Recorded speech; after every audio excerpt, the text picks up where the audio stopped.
Hello beautiful people, Luke Rethke here, and I had mentioned in a previous video about how I didn't quite believe in the good versus evil thing.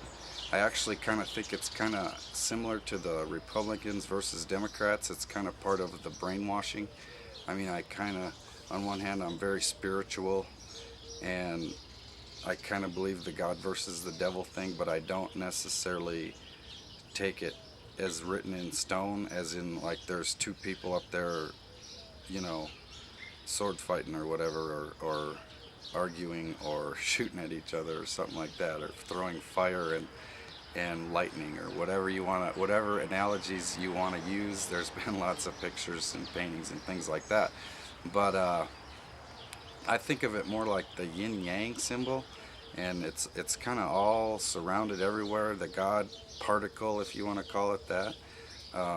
Einstein thought that the 90% vacant material, he thought that that was God, and that's all over. It's interwoven within every one of us and within all of our, you know, all of our possessions, basically, like everything.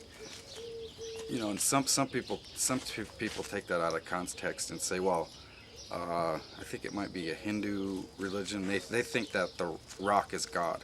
Well, no, that's kind of a little bit, you're going a little bit over the line. It's not that the rock is God, but that the rock has God in it, kind of like the rock, you know, the same as the video camera or myself or my dogs or any, you know, anything has, if you want to call it that, God essences in it, or some type of energy that we don't have full control over, and it can kind of has an effect on our feelings. And you know, I don't know, I guess I don't quite understand an atheist perspective. That thought just doesn't sit well with me, I guess. But on the same hand, as I'm not one of those people that you have to be locked into certain words and certain definitions. I'm a big believer in the Ten Commandments, and I follow the Ten Commandments, or like I'm perfect or anything, but well, I don't. I take the "thou shalt not kill" thing very seriously, and I don't go out of my way to kill things. And some people think, oh well, that only applies to people killing people. Well, actually, no, I don't. I don't take it that way. I take it as "thou shalt not kill." You should not destroy an anthill for no reason. And the Alex Jones video comes to my head right now about he was doing a demonstration with some ants and stuff like that, and people were criticizing him for destroying an anthill, and PETA was going to come after him. But on the same hand, if you're demonstrating and you're not outright, you know, he didn't go out and just kill the ants. I think he might have got one that got on him, a red ant, you know. But the point is I'm the type of person that would release a spider, or if I had a extra cash for a life trap, or I had a life trap or run into one, I would just get a life trap and trap the mice, and I'd drive them out to the middle of the section, which is like a half a mile from my house, in the center of the square mile roads, and just let them go. Probably, I don't know. I thought about that, but when I had a mouse problem, that was where I was just like, you know what, I gotta kill these mice. So that's all there was to it. They were in my house, and I had to get rid of them. So, and another thing that I take very seriously is remember the Sabbath and keep it holy. And some people, I don't really get into it with a lot of people, but Saturday is my day. Saturday is the 7th day, and Sunday's the first day. And I was actually brought up Lutheran, and it's Sunday is our Sabbath day, but I just feel like scientifically and biblically Saturday is the day. And why I say scientifically is because I've run into different reports saying that sundown Friday to sundown Saturday is a cycle with the moon, and it promotes the best healing and rest for our bodies.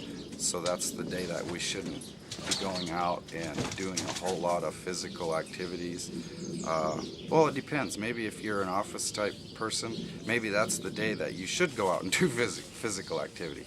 It just depends on who you are, I guess. It just depends on your definition of rest And it doesn't mean that you need to go to church every Sabbath, in my opinion, but some people, that's what their thing and that's what they do. I just have a really strong relationship with God, and and I would, or what I maybe call God, I'm a little loose with that word, uh, the yin yang thing. And I'm a Christian. I believe in Jesus. I believe that He died on the cross and all that. And you can be saved through believing in Christ. I also don't believe that all Muslims and all Jews that are not for Jesus are going to hell and going to burn for all eternity. That's not how it works, in my opinion.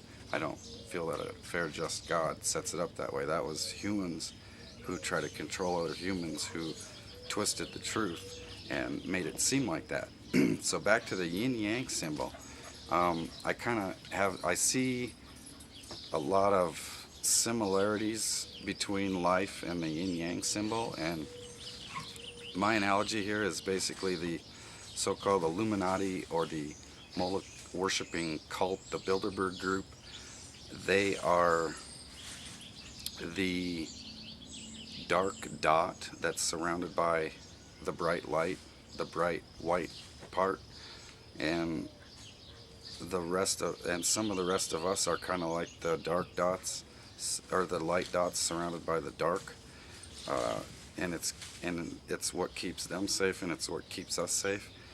But we all have to come together and talk about this, or basically it seems like it's going to be too late. Like the good and evil thing isn't quite right. If we all focus on the positive and just keep changing and not get locked into one mindset, as in, oh well, our oil's going to be gone by this date. Well, no, we actually need to stop suppressing all the information that's been suppressed for the last 100 years by the Rockefeller Foundation, and it's being continued by the Bill and Melinda Gates Foundation, keeping financial education out of the school system, and all the medical BS that they're involved in, as far as brainwashing people into thinking that just keep doing what you're doing and take some drugs and you'll be fine. It's not okay, but at the same time, it's I don't know if there's such a thing as pure evil. I mean, it says in the Bible that something to the effect of the darkness will come out into the light, or something like that, or the light will be shined onto the darkness, and it's that's how it is. I mean, people in themselves aren't evil; they just get brainwashed. Some of us. I mean, I've been brainwashed. I'll fully admit it. I've been brainwashed on multiple different levels. But is that evil? I mean, it doesn't have to happen that way. Yeah, it doesn't have to happen that way to my children. But on the same hand, if you're not fully in control of everything around you, not meaning fully in control of things that you can't control, but as far as the trust thing, I guess, there's a big thing with me in trust and people, I guess, because I don't trust a whole lot of different people fully. I like, as politicians especially, that's the last video I just made about the Ron Paul thing, and it was a trust thing. I trusted him, and now the trust is kind of it's not maybe 100% broken, but it's dwindling. So that doesn't mean that all of a sudden that I need to think that Ron Paul's evil because he just took a bunch of money and ran the other way. You know what? Everything is multifaceted, and we don't need to be giving everybody the benefit of the doubt all the time. But at the same time, it seems to work better for me if I just roll with the punches a little bit, and then not make too abrupt of a decision. But yet on the same hand, when I feel that there's something coming my way from somebody or a group of people, or of lawmakers or whatever, I start to watch them a little closer. And sometimes it means that, well, my decision or my thought was not correct, and then other times it's like, oh, wait a second, you were right to question that. You need to keep on that and keep questioning and keep looking into that and keep digging and find the bottom of it. And sometimes when you do, it's a real deep can of worms, and you don't really want to keep going that way.